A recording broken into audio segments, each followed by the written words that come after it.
Voilà, vigilance maximale, c'est aussi ce que dit l'Africa CDC, le Centre africain de contrôle et de prévention des maladies, qui coordonne la riposte médicale avec les autorités congolaises, l'OMS et les ONG présentes sur le terrain. Jean Kaseya, directeur général de l'Africa CDC, est avec nous ce soir. Bonsoir.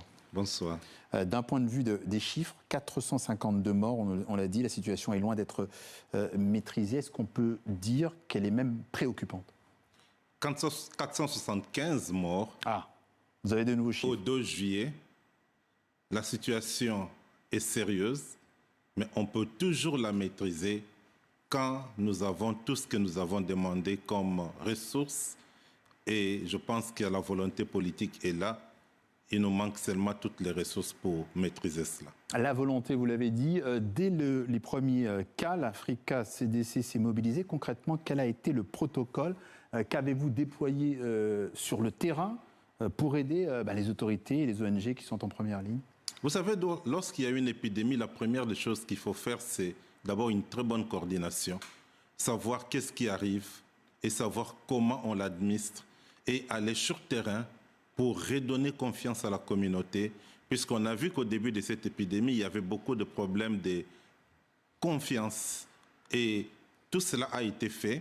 Maintenant, nous avons les intrants sur terrain, nous avons des personnels sur terrain, le gouvernement est en première ligne de la réponse. Le président Tshisekedi, depuis que l'épidémie a commencé, je l'ai déjà rencontré 4 fois et on a eu dernièrement, il y a 2 jours, l'Africa CDC a amené le président Ramaphosa à Kinshasa, qui est le champion de l'Union africaine, pour évaluer. Je pense que le dispositif est en place. Vous avez parlé de ressources humaines. Est-ce que les ressources financières suivent?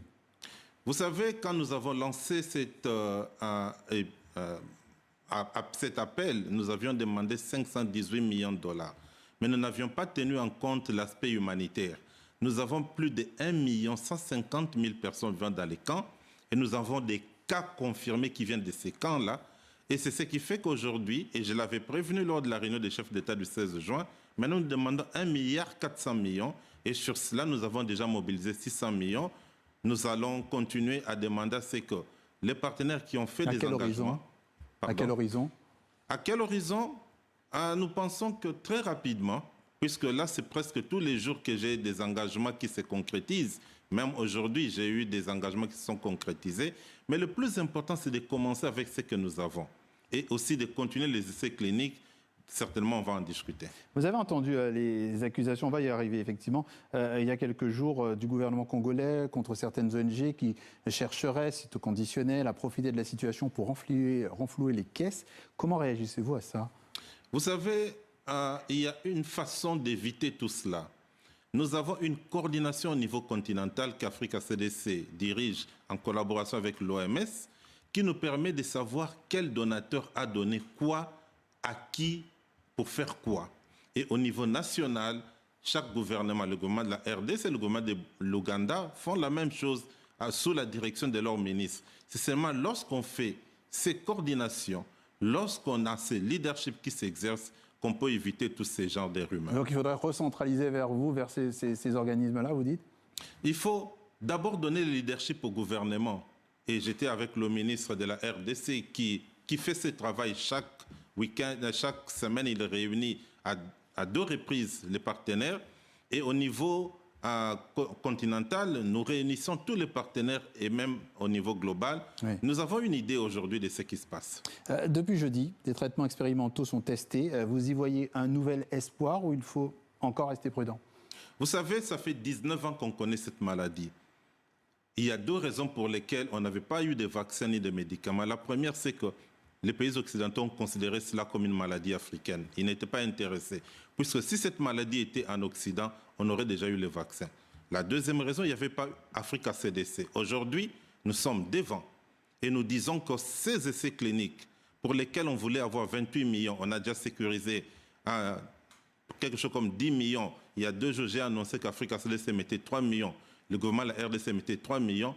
Les 12 millions qui sont restés comme les gaps, j'ai dit... Je suis en train, c'est pour ça que je suis en France aujourd'hui, je parle avec les autorités françaises, demain je serai à Bruxelles, je parle avec les autorités de l'Union européenne. Je pense que d'ici mardi, mercredi, je dois boucler les 12 millions. Si on ne boucle pas ça, nous allons prendre nos responsabilités, nous allons mettre des fonds et nous allons continuer nous-mêmes ces études-là. Jean Casseya, la priorité, c'est quoi aujourd'hui? C'est au-delà des traitements, évidemment, c'est le dépistage, le traçage des contacts, la sensibilisation de la population? La priorité reste tout cela. Pourquoi? Puisque nous avons une épidémie, malheureusement, on a encore beaucoup de cas qui viennent de la communauté, qui ne viennent pas des cas contacts. Ça signifie que nous devons élargir la liste des cas contacts pour avoir le maximum de personnes dans cette liste. Deuxièmement, pour élargir cela, il faut une bonne sensibilisation de la communauté. Oui. Et troisièmement, il faut aussi donner l'espoir avec ce que nous faisons comme essais cliniques. Et on suivra tout ça avec attention. Jean Casseya, le patron de l'Africa CDC, est notre invité. Merci d'être passé par le journal Afrique sur TV5 Monde. D'un mot.